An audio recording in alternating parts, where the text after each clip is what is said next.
Good afternoon, everybody. It's Wednesday, and welcome to the Morales Mingle here on Facebook Live, YouTube Live, and Twitter Live.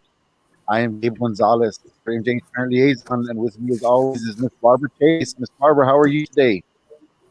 I am great. Hi, everybody. Thank you for being here with us. We have two, not just one, but two very special guests Doubling today. it up today. Yes. So we are very, very blessed to have these lovely ladies with us.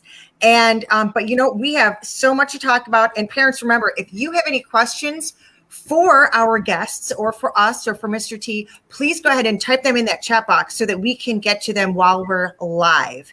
But we just want to remind everybody about our Coyote and Lobo Pact and how we all have a shared responsibility to make sure that we are taking the necessary steps to minimize the risk and spread of COVID. And so, we all must do our part, parents, teachers, students, everybody in the community. So remember, please, to wear your face covering, to make sure you are keeping that social distancing, wash those hands, and check yourself. And remember, if you don't feel good, you might think it's allergies. You might think, oh, it's not a big deal. But you know what? Just stay home if you feel sick, just to make sure and to keep yourself safe and everybody else safe as well. Yes, thank you very much, Barbara. We're still in this, folks, but we're almost out of it. They're getting vaccines and stuff, but let's keep washing our hands and keep those face masks on and keeping our distance from each other. Also, too, remember, if you need any help with your iPad, you can always email ipad@uvaldecasd.net.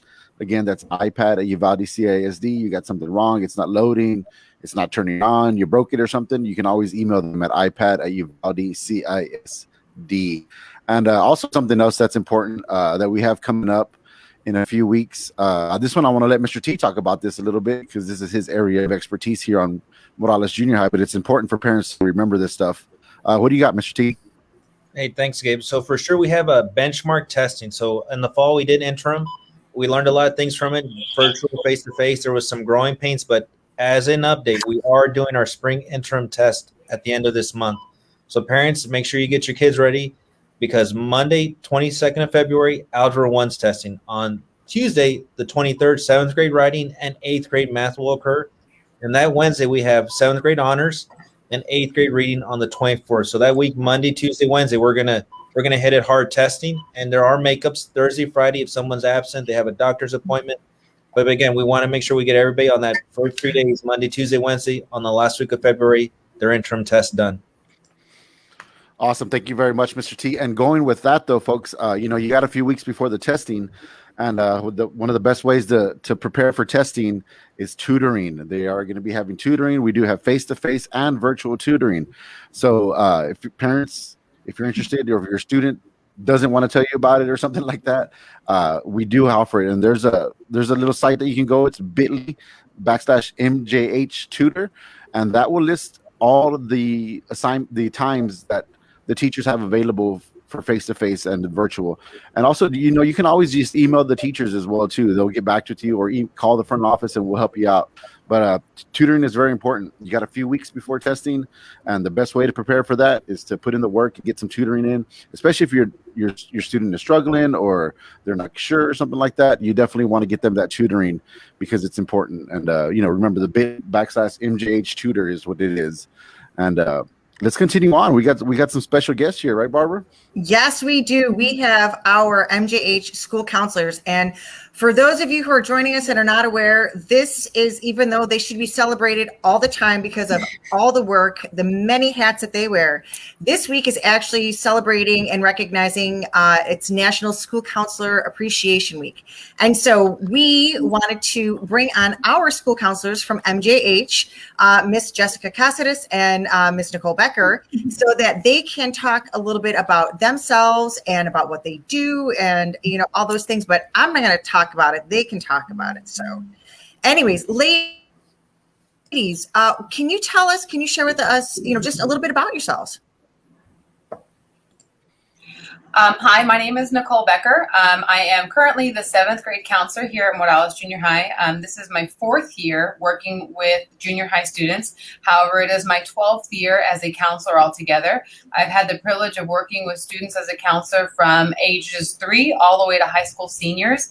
And I feel that it gives me a great opportunity to really work with this niche age group of 7th and 8th graders. And I really enjoy spending time with them. Hi, I'm Jessica Gossides. This is my 20th year in education. I taught for 12 years. This is my 8th year as a counselor. I was born and raised in Uvalde. I left for a few years and I came back. I just wanted to give something back to my community that I grew up in. Awesome. Well, that's awesome. Awesome. Thank Yes. you, ladies, very much. And you know, I know you guys do a lot more than what we know about for sure. But one of the questions I had for you, both of y'all, is what inspired you to become a school counselor? So what inspired me to become a school counselor is actually when I was doing my student teaching to be an agricultural science teacher. I was having issues getting my students to engage in the lessons that I was teaching them. And I soon realized that my students were dealing with a lot of family and life issues that were affecting their ability to focus on what I was trying to teach them. It was at that time that I felt that I really needed to know more about the students that I was going to be teaching then and in the future. So that's what pushed me to go into to UTSA to get my degree in school counseling. Cool. Counseling is just something I've always been interested in. I love helping students overcome challenges, setting goals, and just preparing them for the future. Awesome. That's you know, awesome. It is. And, you know, ladies, you completely embody everything that you say. I find it so interesting, Ms. Becker, that you were an ag teacher and, you know, I mean, it's such a switch, but very, very cool. So what exactly is the role of school counselor in relation, you know, like to teachers and parents and administrators and other counselors? So, you know, how does your role fit in with the district and with this campus? So I would say that the role of the school counselor, or my role, and Ms. Costas, is most importantly is that we're definitely the student advocate. In many cases, we help students to find their voice when they're speaking with their parents and or their teachers, administrators sometimes. And then we do reach out to other counselors as well for the past to gather information and for the future to give them information on the students that they may be receiving. You know, exactly, Ms. Becker. You know, I would say we're basically the bridge between all of them. We're in constant communication with each of them in order to ensure the success of our students, whether it's academically or emotionally. Yeah, because I think a lot of you know, it's teachers and parents. You know, we question kids, well, why aren't they doing their homework and things like that. I don't think people realize like how much underlying conditions or underlying problems that some of these students face, and they think like, oh, you know, he's not being raised right, or he's this, or they're that and this, but I mean, they got some tough problems at home, and to come over here and then have to deal with everything that a junior high student has to deal with, you know, because this is new. This, you know, it's 8 classes. It's a big change from going from Flores to, you know, to junior high for sure. I mean, I've seen it in my daughter. Like that, it was just like a, you know, right in your face. Like here it is.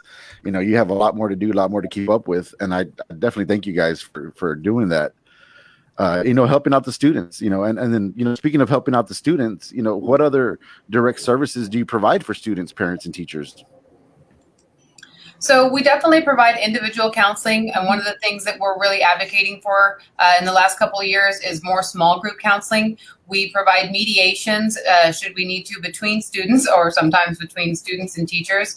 Academic counseling is something that's extremely important to both Ms. Costas and myself, working with our students, preparing them for college and career planning, and scheduling them for their future classes for when they go on to the high school or when they move on to the 8th grade. We're also able to provide parents with information regarding district services, both in district and out of district, that might help benefit their student. And like again, with like what Ms. Becker said, you know, we go from small group to one-on-one counseling, social, emotional, academic. For academic, we're able to help parents with a variety of resources, you know, simple things. If some, you know, nowadays, if they're in need of food, clothing, school supplies, or anything else that we can help them with, for the contact for them. Awesome. I love it. Yeah, that's one of those things is, I mean, you ladies are such a link in the team because you connect with so many different people.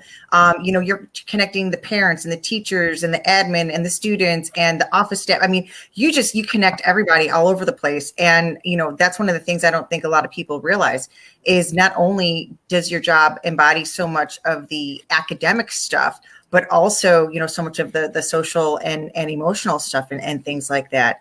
And so,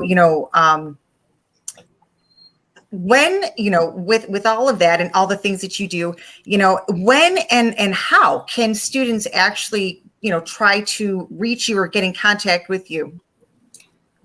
So, in a general normal situation with a non-COVID year, a student will be able to find us on campus each and every day.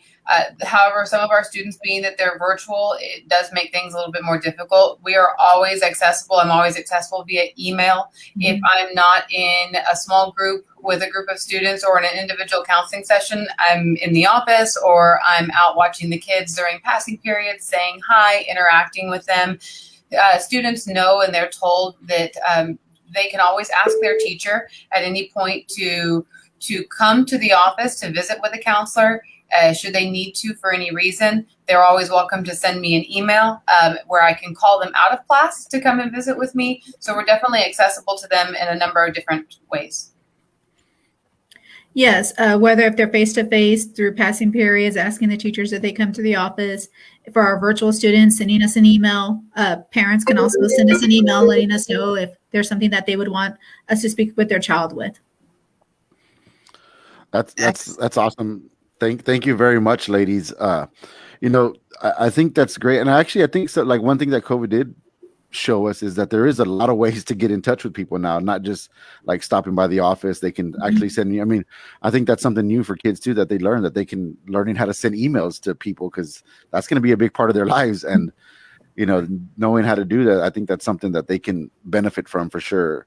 And it might be more discreet too. They may not want to come by the office and say, oh, that might help out a student. So it might be, something positive that we got out of COVID for sure. Definitely. Well, I have another question actually. So I know that we're already in February, which blows my mind.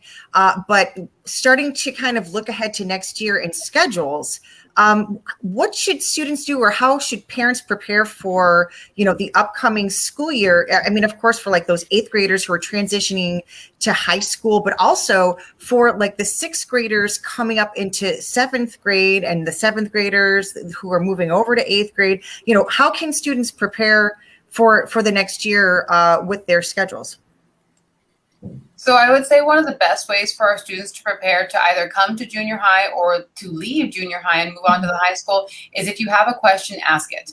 Ms. Gosses and I, try to do our very best to make ourselves available to both parents and students, those coming and those going, that if they have a question, if we don't know the answer, we'll find the answer as fast as we can to help prepare them for the next year. But it's making sure that if you have a question, you're not afraid to ask it. The students we're going to go to the campuses. If we're allowed to, the high school will be coming to our campus to register our students, and we'll be working with them to really help them build a schedule that's going to best benefit them. That's right. Usually when we go to the other campuses, we kind of talk to our students about the courses that we're offering and ask them if they have any questions, let us know. And the same thing for their parents. But we do explain the courses that we are offering for our students and let them know what the expectations are. Thank you. That is very, very helpful. I know, especially, as a parent of a couple of 8th graders who are going over to high school, I'm like, okay, how is this going to work this year? Oh, yeah. Well, this is, counselors, being school counselors week, I definitely want to thank you guys very much for all that you do. I know there's numerous hats that you wear, and sometimes y'all probably deal with things that people don't even realize that y'all have to deal with and work on. And it's not an easy job, especially because you're basically serving, how many kids do we have? 200 and something kids in each grade? 324 in the 7th grade and 306 in the 8th 302. I think 302 or 306. Yeah, I was way off. Yeah, you guys do a lot, and thank you And you're guys on very much for all that you do. Yeah.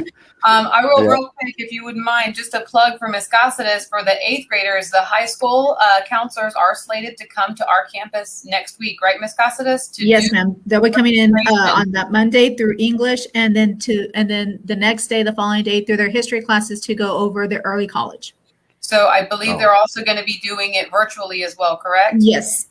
So make sure that you are logged into your English classes, as you should be all of your And classes. you make sure you also know how to your Skyward login and your Skyward password. And if you have any questions, please do not hesitate to contact us. That way we can give you that information before you register. If you don't know Skyward, shoot Ms. Caceres or myself an email. We will get that out to you as quickly as possible. Awesome. Any other plugs you guys got coming up? Anything exciting coming up? So I do, Gabe. Actually, I do want to put a plug in. So next Thursday on KVOU 104.9 in the morning, Dr. Harold does a weekly broadcast to the community, and our counselors will be spotlighted on there with some big updates and changes that have been going on the campus. But I'm going to leave it at that because I know there's some surprise stuff that we want to share with the community as a whole all at once. So again, tune in on Thursday morning on KVOU 104.9 for our big update with our counselors with Dr. Harold. Oh my God, and that's I love surprises. I'm excited. 7:30. Is that what you said, Mr. T? Yes, ma'am. Awesome. Ooh, I'm excited to find out what's going on. I know, me too. I'm very excited. All right, well, folks, thank you very much. We're getting closer to our time. We don't want that bell to ring on us, so we don't have to look awkward everywhere. But thank you guys so much for tuning in. Thank you, counselors, very much for joining us this week. Thank you. We appreciate you guys very much, very much. Thank you. And folks out there, thank you guys so much for watching. Thank you for tuning in to the Morales Mingle here on Facebook and YouTube and MJH Twitter. Don't forget, if you haven't liked the Facebook page, it is under Morales Junior High. Or if you haven't subscribed to our YouTube channel, Coyote Pride, please do so. And also follow us on MJH Twitter and join us weekly, Wednesdays here at noon. Barbara, you got anything else? No, just thank you. And, I know that we have an incredible guest next week, so you'll have to tune in to see who they are. Oh, yeah, you'll find out. All right, folks, we'll see you. Y'all have a good day. Thank you, counselors. Bye. Take care. Thank you. Thank you, counselors.